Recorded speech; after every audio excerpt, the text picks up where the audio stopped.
어느 때보다도 모두 나라를 위해서 염려하면서 기도하고 계실 줄로 압니다. 어느 한 분야도 참 안심하고 만족할 만한 그런 성한 분야가 잘 없는 시대입니다. 경제 문제, 여러분 우리 가까이 있는 교정시장이나 여러 곳에 또 물어보면 상인들이 모두 IMF보다 힘들다고 그럽니다. 실업자가 점점 늘어나고 제조업 경기가 참으로 많이 침체되어 있습니다. 수출도 부진해지고요. 거기다가 미국과 중국이 서로 무역 전쟁을 일으켜서 그 사이에 끼어든 우리나라가 고래등 싸움 속에 새우처럼 힘들다 그러죠. 정치 문제도 그렇습니다. 여야 국회의원들이 이 민생을 붙잡고 기도하고 참으로 백성을 섬기고 아픈 부분을 치료해야 될 텐데 국회는 텅텅 비워놓고 모두 다 밖에 돌아다니면서 가만히 하는 거 보면 전부 자기들의 당리당락을 위한 거예요. 백성들은 관심도 없는데 여야가 다 서로 삿대질을 하고 일을 하지 않는단 말입니다. 남북 평화 문제도 금방 통일될 것 같았는데요, 이렇게 어려울 줄 아무도 몰랐습니다. 위기입니다. 거기다가 종교도 그렇습니다. 기독교, 불교, 모든 종교도 이래 보면 지금 자기 자체도 정화하지 못해가지고 자정 능력을 잃어버리고 오히려 사회 재판에 가서 문제를 해결하는 지경까지 이르렀습니다. 이단과 사이비가 이렇게 극성을 부려도 아무도 거기에 제재를 가하지 못하고 그들을 누르지도 못하는 이런 무기력한 이 시대에 여러분 어떻게 해야 됩니까? 여러분 만약에 저에게 목사님은 이 문제 이런 것 어떻게 하면 해결된다고 생각합니까? 라고 물으신다면 저는 이렇게 대답할 것입니다. 이 모든 문제를 극복하는 길은 이 땅에 있는 모든 선생님들의 권위를 회복하면 됩니다. 권위를. 유치원, 초등학교, 중고등학교, 대학교 선생님들의 권위가 회복이 되면 이 문제가 다 풀린다는 거예요. 왜 그렇습니까?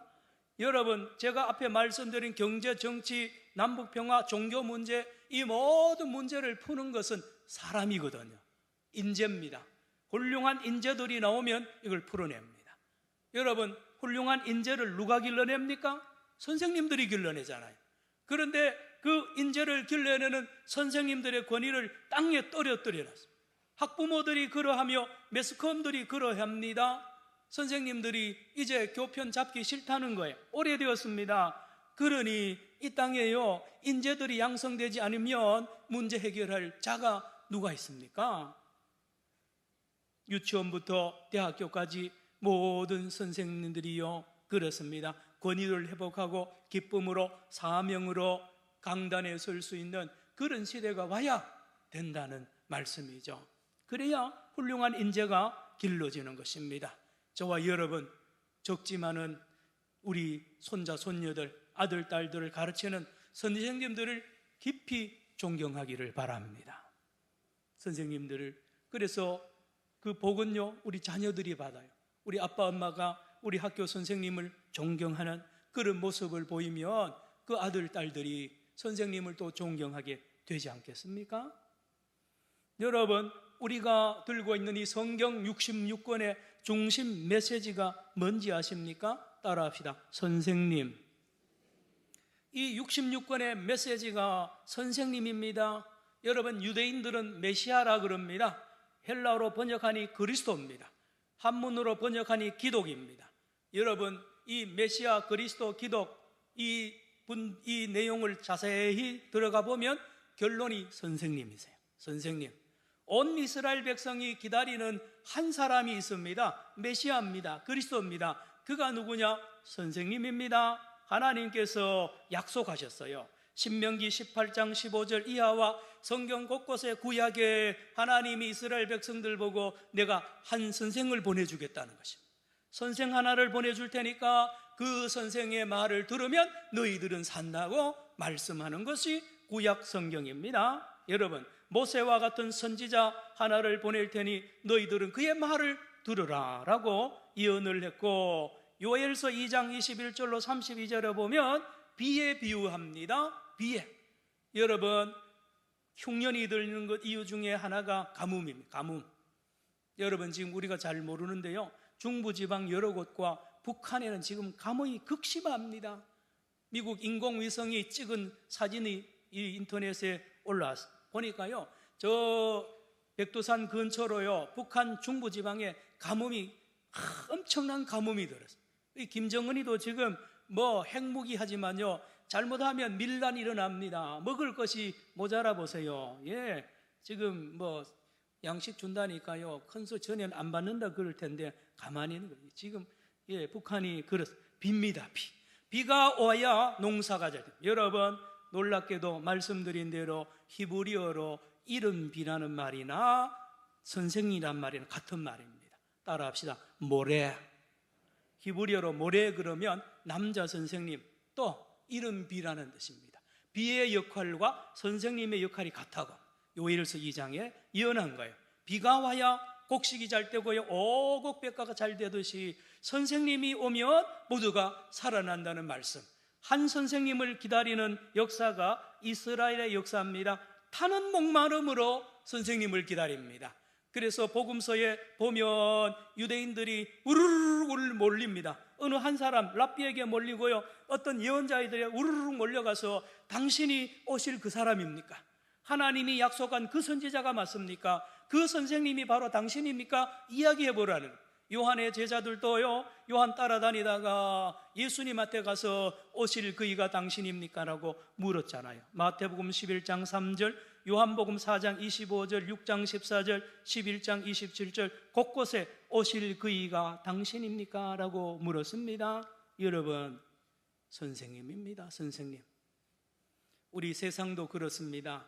모두 서울로 애들 유학 보내고 서울에도 강남에 몰리고요, 스카이 대학에 들어가려는 이유도요, 그 곳이 뭐 건물이 좋아서 그런 게 아닙니다. 그 학교에 가면 선생들이 유능한 선생이 있기 때문에 그런 거 아닙니까? 여러분, 하버드 대학, 옥스퍼드 대학이 유명한 게요, 교수들 때문에 그러합니다. 그렇잖아요. 여러분, 그들이 훌륭하고 유명하고 그런 교수들을 스카우트해 가지 않아요. 그 밑에서 훌륭한 인재가 양성이 되기 때문에 그러합니다. 여러분, 하나 여쭤봅니다. 온 세계 여러 민족들 중에 교육열이 가장 높은 민족이 어느 민족일까요? 우리나라 사람. 이라고 말하면 좋겠지만, 우리나라 교육열도 대단합니다. 여러분, 우리 엄마들요, 참 안타까워요. 고3 엄마들 여기도 몇 분 계시는데 잠 못 잡니다. 재수하면 더 힘들잖아요. 참 훌륭한 엄마들. 오바마 대통령은 한국 교육열에 대하여 얼마나 칭찬 많이 했잖아요. 미국 부모들도 미국도 교육이 대단합니다. 그런데 유대인들, 이스라엘 사람들의 교육열은 못 따라갑니다.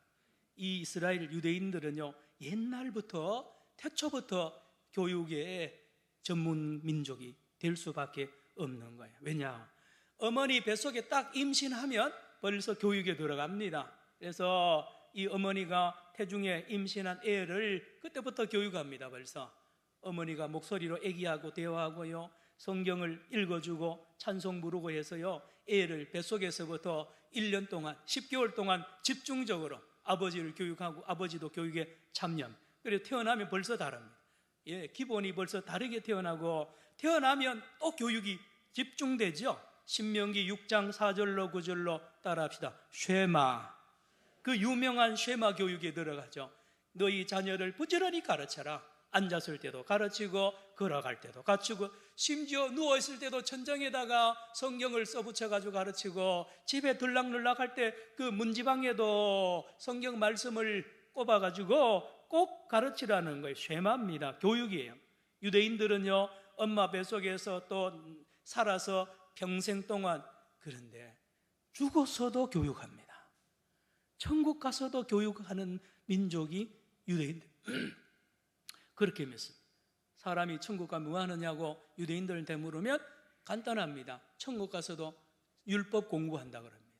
선생님이 누구냐? 하나님이 율법 가르칩니다. 라고 하는 거예요. 놀랍죠? 교육열이 이렇습니다. 왜 그러냐? 유대인들은 이렇게 안 배우면 안 됩니다. 유대인들은요, 태중에서부터 계속 배워야 되는 이유가 하나님의 말씀, 율법을 배워야 그 율법을 지키고 깨닫고 지켜서 하나님 앞에 바로 서서 마지막에 영생을 얻도록 하나님이 미션을 주었다고 믿고 열심히 말씀 교육에 집중하는 민족이 유대인입니다. 이제 자라납니다. 이기가 남자가 13살, 여자가 12살, 우리 중학교 1학년, 여학생은 국민학교, 초등학교 6학년이 되면 성인식을 합니다. 무슨 식을 한다고요? 성인식. 예. 여기 계시는 어른들은 어렸을 때 성인식 그러면 이제 담배 피우는 거예요. 우리 술 한잔 하면 어른이 된다. 그래가지고 어른 흉내 내는데요. 이스라엘의 성인식은 바르 미츠바라 그럽니다. 히브리어로. 바르는 아들이란 뜻이고 미츠바는 계명이 율법의 아들이 되는 거예요. 무슨 말이냐? 이제 12살까지는 부모가 대신하여 율법을 지키고 그 율법을 내 아들, 딸이 어겨도 아들, 딸이 책임 안 지고 미성년자니까 부모가 책임을 져요. 그러다가 아들이 12살, 딸이 12살 되면 성인식을 하면서 어떻게 하느냐? 이 성인식의 세레모니의 하이라이트가 뭐냐? 아버지가 토라, 율법 두루마리를 안습니다. 큽니다. 이걸 안고 자기 아들한테 넘겨줍니다. 그러면 이 아들이 아버지로부터 이 율법 두루마리를 인수를 받고 그 받은 율법 두루마리를 안고 빙글빙글 돌면서 온 가족, 친척이 전 세계에 흩어져 있던 친척이 다 모입니다. 그래서 경제가 아주 생활이 넉넉한 그 집안에서는요, 세계의 이모, 고모들 다 옵니다. 그래서 호텔 하나를 전세를 냅니다.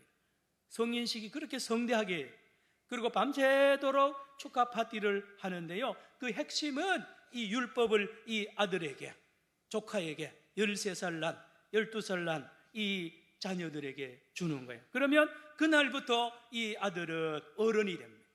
그리고 그 다음 안식일 날 회당에 가서 설교합니다. 13살짜리가 회당에서 어른하고 똑같이 설교하고 또 율법 공부하고 연구하는 일에 어른으로 이렇게 취급해 주는 것이 이스라엘 사람들의 그런 풍습입니다.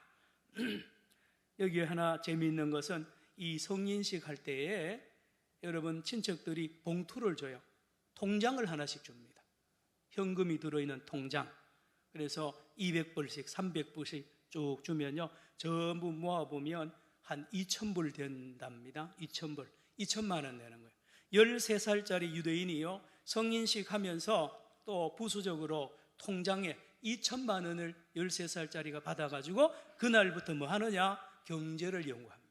그래서 주식을 연구하고요, 그래서 유대인들은 이 하나님을 배우는 이 지식이 있는가, 성경 지식에도 능한가 하면 경제도 일찍부터 주식과 모든 이 뭡니까? 이 투자에 대하여 이 모든 걸 연구하게 됐어요.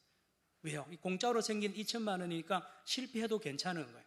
그래서 우리 다른 민족보다가 여러모로 앞서가는 이유가 거기에 있습니다.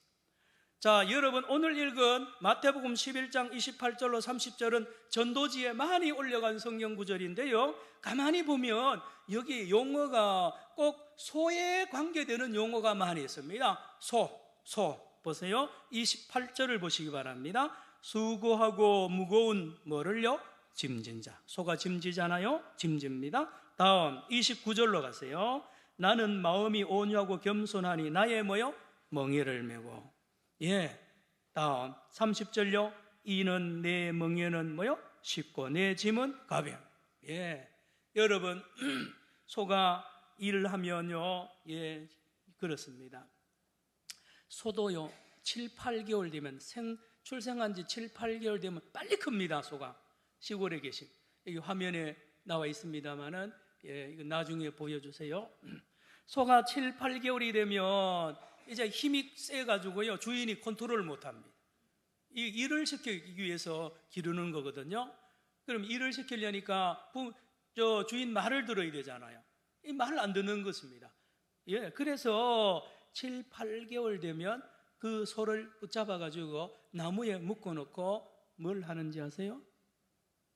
코를 뚫어버려요. 코. 예, 우리 젊은 사람들은 그걸 보면 막 동물 학대라 그렇게 할 텐데요.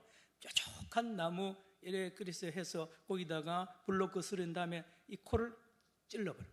그러면 이 소가 자질해집니다. 동네가 떠나가도록 소가 울고요, 발버둥을 칩니다. 그리고는 고삐를 만들어 가지고 그날부터 이제 주인이 컨트롤합니다. 말 안 들으면 고삐 딱 당기면 코가 막 너무너무 아프니까요, 주인 시키는 대로 합니다. 그리고는 어디로 가느냐? 밭으로 갑니다. 밭에 가서 밭을 매야 됩니다. 예, 밭을 갈아엎고 하는 일에 이 소가 가는데, 이스라엘은 2마리를 한꺼번에 이 앞에 멍에를 메워져 가지고 농부가 밭을 갑니다. 그래서 멍에가 긴 막대기입니다. 한 마리 한 엄마 소가 옆에 있고 아기 소가 옆에 그러면 이 엄마 옆에 붙어 가지고 같이 멍에를 메면서 이 밭을 메는, 예, 아까 사진 한번 보여주세요.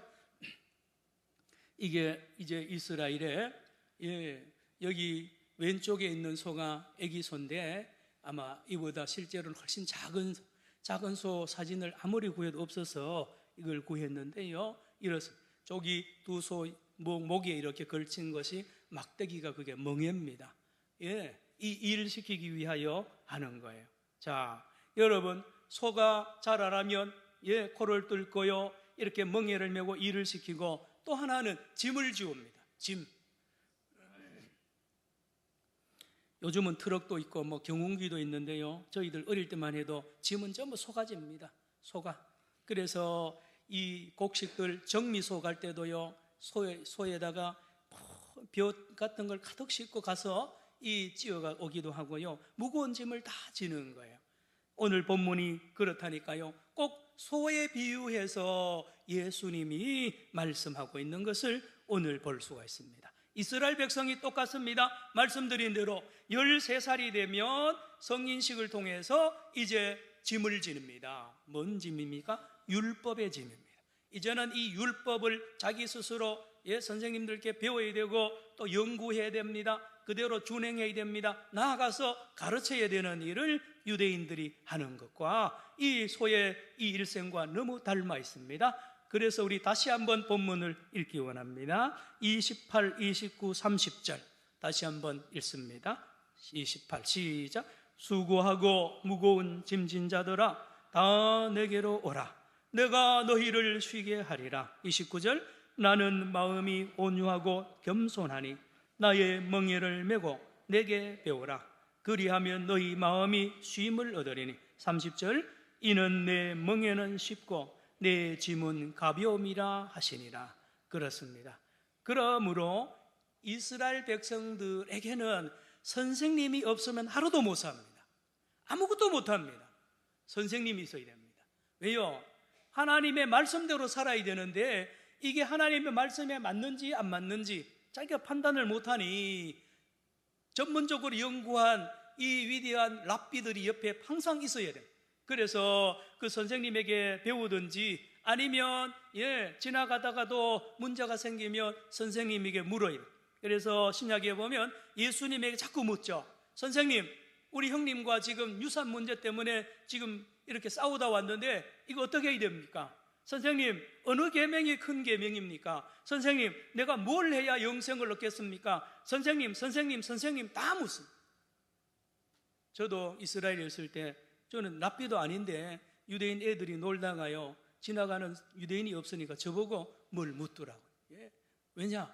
유대인들은 아침부터 저녁까지, 날 때부터 죽을 때까지 모든 작은 일부터 큰 일까지요, 전부 율법에 맞게 행동해야 되거든요. 이게 일입니다, 이게. 그래서 선생님이 꼭 필요한 이유가 거기에 있는 거예요. 그래서 유대인들은요, 전 세계에서 교육하는 데는 최고의 기술을 가지고 있습니다. 교육 방법이 세계의 최고로 될 수밖에 없도록 그렇게 훈련이 된 민족이 유대인입니다. 자, 여러분, 예수님이 이 땅에 오셨습니다. 와서 이렇게 이스라엘 백성들을 보니까요, 거기에 많은 랍비들이 제사장들이, 서기관들이 선생님 역할을 하는데 가르치는데 말입니다. 엉터리. 다 엉터리예요. 엉터리. 뭐요? 율법을요 엉터리로 해석하고 엉터리로 적용하고 그렇게 하는 것을 보고 주님이 말하잖아요. 마태복음 15장 14절에 소경이 누굴 인도하고요? 소경을 인도하는구나. 가르치는 자도 소경이고 배우는 자도 소경인데 둘 다 구덩이에 빠져가지고 헤매는 그렇습니다. 여러분, 모르는 선생이요 아무것도 잘못 알고 있는 선생한테 자꾸 배우면 그 학생 같이 망치는 거와 같은 거예요. 예를 들면 마가복음 2장 27절로 28절에 뭐라 그러느냐, 예수님이 안식일이어서 이렇게 보니까 세상에 하나님이 안식일을 준 거는 사람을 위해서 쉬라고 준 거거든요. 사람을 위해서 쉬으라고, 얼마나 복된 계명이 안식일날 일하지 말라는 건데요. 여러분, 가만히 보니까 이 랍비 제사장 서기관들이요 이걸 너무 강조하다 보니까 뒤집어져 버렸어요. 뭐냐, 안식일이 사람을 위해서 있는 것이 아니라 누가요? 사람이 안식일이 위해서 존재. 안식일 밑에 사람이 가 있는 거예요. 예, 이게 다 선생들이 이렇게 만든 거예요. 마태복음 15장 17절로 19절에 보니까 예수님의 제자들이 손을 안 씻고 밥을 먹다가 걸려들었습니다. 야단났습니다. 왜 당신의 제자들은 손도 안 씻고 밥 먹습니까? 라고. 왜? 더럽게. 손 안 씻고 먹으면 더러워집니다. 그런데 예수님은 뭐라 그럽니까? 이 사람들아, 사람의 입으로 들어가는 것이 사람을 더럽게 하는 것이 아니라 어디에서요? 사람의 입에서 뭐요? 나오는 것이 사람을 더럽게 한다. 그게 뭔데요? 우리 마음속에 있는 온갖 악한 것과 음란한 것과요 거짓과 시기와 질투가 사람을 더럽게 한다라고 예수님이 딱 해석을 하잖아요. 기가 막힌 해석을 하는 거예요. 그 해석에 아무도 이의를 달지 않고 다 머리를 숙일 수밖에 없는 예수 선생님의 그 가르침의 권세가 대단한 겁니다. 어둠의 세력, 귀신도 꼼짝 못하도록 말씀을 정확하게 해석을 해 나가잖아요. 요한복음 9장 2절 3절에 날 때부터 맹인된 사람을 이 랍비들과 제사장들이 한 번 더 죽이잖아요. 이렇게 날 때부터 소경된 것은 이 얘가 엄마 뱃속에서 엄마를 괴롭혀가지고 하나님이 벌 줬다고, 또요 이 부모가 죄를 지어서 하나님 벌 줬다고 그렇게 해석을 하는 엉터리 해석 앞에 주님이 화를 내면서 이 사람의 죄도 아니고 부모의 죄도 아니고, 따라합시다, 하나님의 영광을 위하여, 하나님의 영광을 위하여라고 해석을 하면서 이 소경을 눈을 뜨게 하잖아요.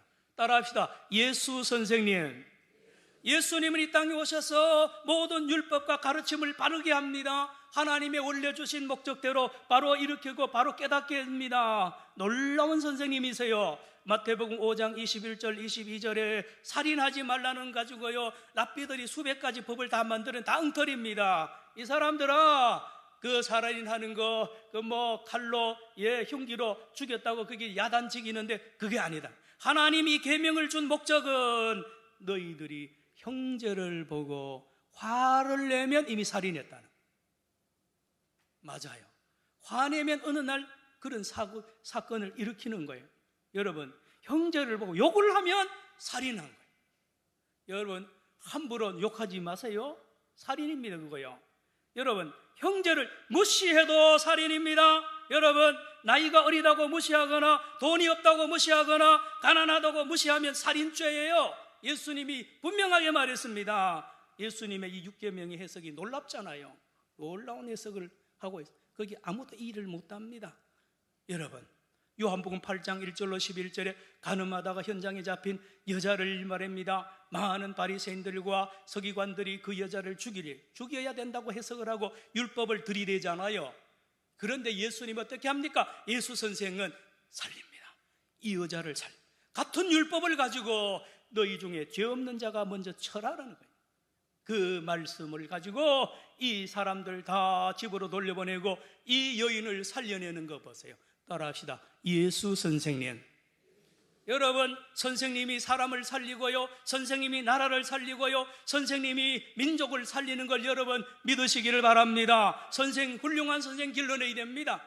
간단합니다. 여러분, 어느 기관이든지 훌륭한 인재가 들어가면 그 회사가 살고요, 그 가정이 사는 것 맞지 않습니까? 여러분, 이제 이 예수 선생님과 다른 선생님을 비교하는 것이 성경이 얼마나 많습니다.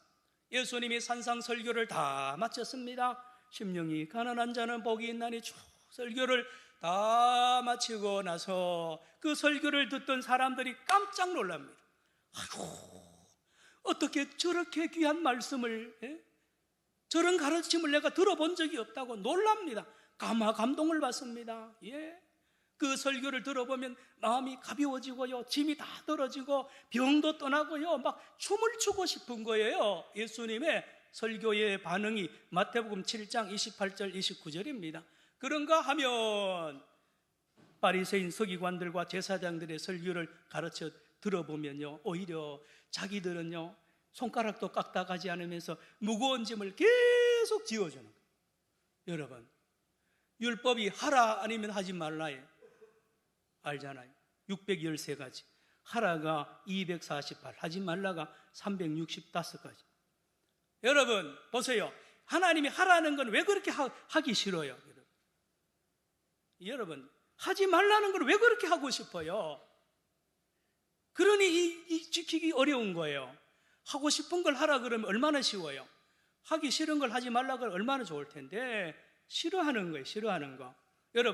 여러분 몰라서 못 지키는 줄 아세요? 다 알아요. 다 알아. 그런데 바리새인 서기관들이 계속 날마다 자고 나면 하라 하지 말라 율법을 계속 만들어가지고 사람의 계명을 가지고 손 씻고 밥 먹어라, 뭐 별별, 안식일날 몇 걸음 2,000규빗 걷지 말라, 법을 만들어가지고 사람들 등에 막 어깨에 짊어지우니까 사람들이 질식할 정도예요. 그런데 예수님의 설교를 들으면 짐이 다 벗겨져요. 놀랍잖아요. 다시 한번 우리 본문 28, 29, 30절 또 한번 읽읍시다. 본문 28, 29, 30 시작. 수고하고 무거운 짐진 자들아 다 내게로 오라. 내가 너희를 쉬게 하리라. 나는 마음이 온유하고 겸손하니 나의 멍에를 메고 내게 배우라. 그리하면 너희 마음이 쉼을 얻으리니 이는 내 멍에는 쉽고 내 짐은 가벼움이라 하시니라. 아멘. 사진 보여주세요. 아까 봤던 여러분, 아마 예수님이 설교할 때에 요 옆에서 이 어느 농부가 소를 가지고 이 밭을 갈고 있었는 것 같습니다. 그래서 얘들아, 여러분들이요 나에게 오십시오. 내 멍에를 메세요. 이 말은 내 제자가 되라는 말입니다. 멍에는 제자와 스승과의 관계를 나타내는 용어입니다. 그래서 내 제자가 돼서 나한테 배우면 내가 말씀을 이렇게 쉽게, 바르게, 정확하게 이렇게 가르치니까 나에게 오라는 거예요. 오라는 거예요. 그리고 나는 마음이 온유하고 겸손하다고 주님이 말씀을 하고 있는 것입니다. 선생님, 예수 선생님. 자, 그런데 이제 제자들이 3년 동안 예수님을 가까이 붙어가지고 이게 밭을 매잖아요. 매면서 선생님을 연구하는 거예요. 선생님을 경험합니다. 우리 선생님이 어떤 분인가? 결론이 온유하고 겸손하세요. 예수님이 얼마나 온유하고 겸손하는데 메시지를 전합니다. 2가지입니다. 하나는 뭔지 아세요? 선생님, 예수 선생님의 메시지 2가지인데 하나는 모든 인간은 율법을 지킬 수 없다는 것을 가르칩니다. 밭을 같이 매보잖아요. 매면 사람은요 자기 욕심대로 살게 되어 있어요. 자기인데 맞는 대로 말하고요, 자기 뜻대로 하지 절대로 상대방을 위해서나 또 하나님을 기준으로 하지 않아요. 이 마음이 고장이 났어요. 이미 타락했어요. 그러니 어떻게 율법대로 살 수 있습니까? 말씀드렸죠. 율법은요 하나도 내하고 맞는 게 없어요. 내하고 틀려요. 내가 하고 싶은 건 하지 말라 그러죠. 내가 하고 싶은 거는 하지 말라 그러고 하라는 거는 뭐요? 하지 말라 그래요. 그러니 율법대로 사는 사람이 그래서 하는 것을 하는 척하는 거죠. 율법대로 사는 척하는 겁니다. 거룩한 척하는 거예요. 그럴 뿐이지. 예수님이 가르쳐 얘들아, 여러분들이요 모든 인간은 율법을 지킬 수 없다고, 지킬 능력이 없다는 복음을 전합니다. 이게 복음입니다. 내가 할 수 있다고 가르치는 자가 오히려 거짓 선생입니다. 가짜 선생이에요. 두 번째, 놀라운 복음을 우리 주님이 이 밭을 갈면서 제자들에게 알려줍니다. 놀라운 복음인데요, 잘 들으세요. 너희들은 일을 해가지고 이 밭을 갈아가지고 주인에게 칭찬받는 길은 없다는 거예요. 율법으로는 구원받을 수가 없다는 걸 가르쳐. 너가 지킬 능력이 없으니까 대신에 내가 너를 살리는 길, 너가 일하지 않고도 사는 길을 내가 만들려고 왔다고 예수님이 말합니다. 따라합시다. 최고 선생님.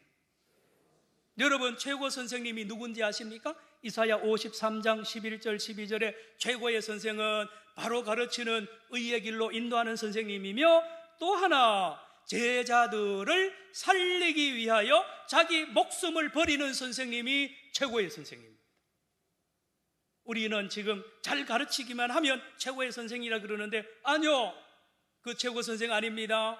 여러분, 사랑하는 제자들을 얼마나 사랑해서요, 제자들이 죽어야 될 자리에 자기가 대신 죽고 그 제자들을 살리는 선생님이야말로 위대한 선생님이요, 이 선생님이 예수님인 줄로 믿으시길 바랍니다. 예수님은 이 일하러 오셔서요, 이렇게 말합니다. 너 힘으로 안 된다. 빨리 나하고 하나가 되라는 거예요. 내 안에 들어오라는 거예요. 여러분, 이 왼쪽 소가 오른쪽 소 안으로 들어가면 놀라운 일이 납니다. 여러분, 이 오른쪽 소 예수님이 일을 다 합니다. 하면 이 소가 이 안에 들어가 있기 때문에 자기가 하는 것처럼 되는 거예요. 이게 따라합시다. 예수 믿고 구원 받으세요. 이 말입니다. 나를 믿어. 율법 행위로 가는 길이 아니라 전혀 다른 새로운 길을 내가 안내하러 왔는데, 만들러 왔는데 이 길이라는 겁니다. 화면 보시기 바랍니다.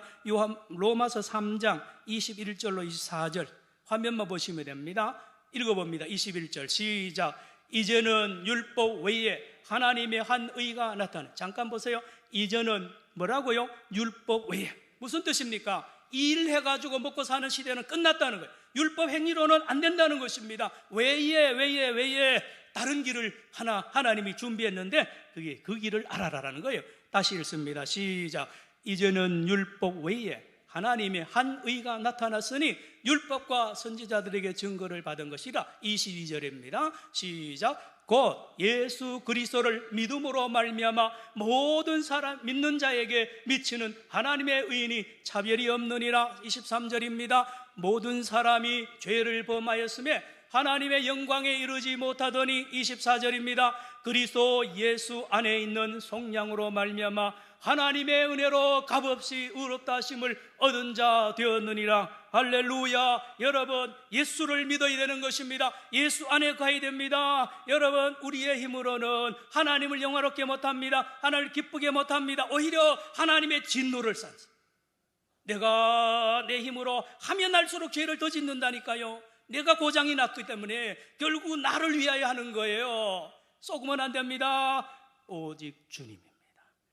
사랑하는 성도 여러분, 누가 예수를 잘 믿는 사람입니까?